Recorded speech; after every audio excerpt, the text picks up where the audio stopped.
na hindi nga kayang mag-jokes. Tapos yung delivery sobrang malumanay. Karakteristik ng mga autistic, kaya lang mag-focus sa isang bagay. Siya raw yung next na tipsy, well, wala yung kwenta cause yung energy pang 30. Kaya di na benta, boss. Pang extra lang sa old god yung EJ extra joke. Ano, kala nyo extra Diyos? Well, that stings. Di ako predictable. Kasi yung Youngstown na yung meta. Di pa ba apparent? Pero kaya ba ng young god sumabay sa curfew?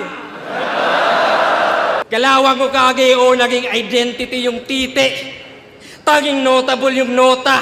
Palabas na labasan para maabot yung quota. Ano cringy po ba? Pag inarticulate, na EJ yung first letters ng ejaculate. Wait. Mayaman daw sa dollar bills. Wow! Ibang klase kong ganun. Habang ako, wala na akong pera na ngayon. Balik EJ Florentino para sa kanyang family. Family feud! Anong sabi ng survey? Alright.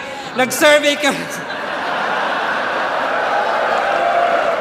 Tapos nagka-PTSD ka! PTSD!